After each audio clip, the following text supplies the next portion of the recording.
I think that intuitively, most of us have some kind of general understanding of what a person is. I'm a person, you're a person, my daughter's a person, and we have some sort of general understanding of what a person is not. I want to begin this video lecture by entertaining a different way of approaching this question of what is a person. More specifically, I want to ask the question, could a river be a person? Or could a forest or mountain, or even perhaps a whole kind of ecosystem, could these sort of things ever count as a member of the moral community, as something that has moral worth, or something that may have some kind of moral status? I think this is actually a really important question, and it's not a silly question. On the one hand, many indigenous peoples actually do treat things like a river as a person, or a forest, or a mountain, or the whole ecosystem as a person, right? They do not see these things as natural resources to be exploited. They're a part of their moral community in the same way that the rest of their family are, or their neighbors and their friends might be, as their children might be. And so you might wonder, if we pollute a river, if we put up a dam, if we destroy a forest, in what way would that be similar to harming our children or harming your neighbor or your relative? Because they really do see these things, these natural environments like a forest or a river. They see them as a part of the moral community. So it's not entirely a crazy notion or an irrational thought, even though we tend to think that no, a river could not be a person, a mountain, a stream, an ecosystem is not a part of the moral community. Nonetheless, I think that it's important to consider. Indeed, I also think it's quite important as we turn our focus to agriculture and environmental ethics more specifically. So, again, could a river be a person? Could a forest be a person? Of course, it might sound strange, but I think that's because we're thinking of these things as property. We're thinking as land, as resources that we can use to our own benefit. But there are other ways to consider these natural phenomenon, these ecosystems, right? Indeed, they are like a living presence with which humans are in relationship with. So when someone treats something like a river or other natural aspects of the world, when we treat these as property or as merely objects that could be exploited, many people, for instance, indigenous peoples, will experience this as deeply wrong, as comparable to treating, other human beings, family members, children, or maybe even whole communities, as treating them as mere objects to be used, as tools to be used. So essentially, we're going to start looking at this fundamental clash over who and what counts as morally significant, right? So it's not merely a debate about what we're allowed to use or what's going to be most efficient and most productive as it relates to agriculture, but instead it's this issue about what counts morally speaking. What's really a part of the moral community? Indeed, Placius actually brings this up at the very beginning of chapter 5, right? So she says, we're going to examine the impact of agriculture on the environment, and in doing so, we'll see whether we can extend the moral community beyond sentience to include non-sentient life, things like rivers and ecosystems, and even different species. So one of the central questions, it's not the only question, but it's an important question that I think that we should hold in the background is can moral concerns be extended beyond humans, beyond sentient animals, to include things like rivers or soil or forests or ecosystems and so forth. Now, another reason why I find this a really interesting, fascinating topic is because it kind of was shocking to me when I was first introduced to these issues.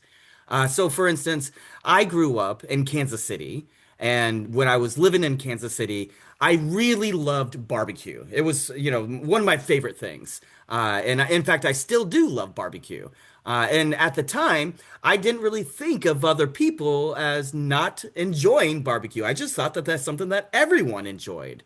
And I was actually quite surprised to discover that most of the faculty members, the philosophy faculty members, when I became a graduate student, and in fact, even some of my fellow graduate students, they were either vegetarians or vegans, and that was sort of a new thing for me. And so one day I asked one of the professors if she had any specific reasons why she chose to be a vegetarian, right? I was curious whether or not she had any, for instance, like health issues, because back home I actually had some friends who chose not to eat meat, primarily because it kind of made them sick. And so that's the reason why they were a vegetarian. But to my surprise, actually, she told me that it was not for any sort of health reasons per se, but instead they were for specifically moral reasons. Right? So she thought that the arguments in favor of and support of veganism and vegetarianism, right? She thought that all those arguments actually worked. Right. So no matter which way you look at it, whether you're approaching things from a utilitarian perspective, a deontological perspective, a contractarian perspective, she thought that all these arguments actually converged on the same conclusion that eating animals was morally wrong. So no matter what sort of moral theory or normative perspective you took, she thought that we just had to accept the conclusions. They all converged on the same conclusion. And I thought that was really interesting. It was really quite striking to me. Indeed, it still is. I mean, we just spent the last 3 weeks looking at these sorts of arguments, and you're going to continue to examine these sorts of issues in writing your paper for this class. And it was something that kind of just made me stand back and think about things. And I've been really interested in this issue ever since. Not to mention the fact that I still do love barbecue. And so it's one of those issues that I struggle with as an individual, and perhaps you do as well. But as it relates to agriculture and environmental ethics, this was actually an issue that was really quite shocking to me, something that I had never heard before.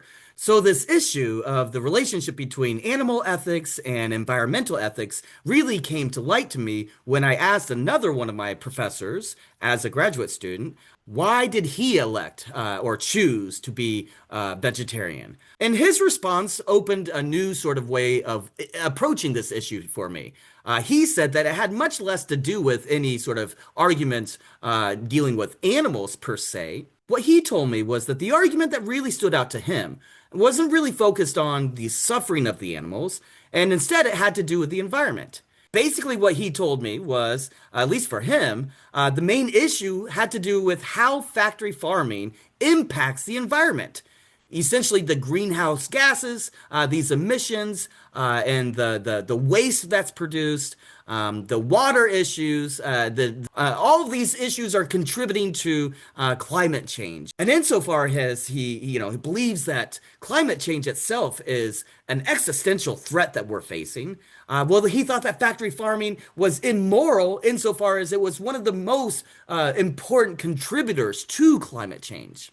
And that argument itself was very new to me. It made me quite curious. So I started thinking about what if food ethics, should be better understood in terms of ecosystems and the environment, and what agriculture is doing to the ecosystems that we rely on. If it was more about that rather than just simply animal suffering. So that's essentially what this lecture, this series of videos are going to be about today. We're going to be shifting our attention away from the issues that focus on animal suffering, and instead to what extent is factory farming morally problematic? What extent is our agricultural system in some sense morally bankrupt insofar as it's causing these other harms, specifically harms to the environment? So that's the stuff that we're going to focus on for this module, and we're going to look in the next video more specifically at a basic sort of overview of the things that we need to pay attention to.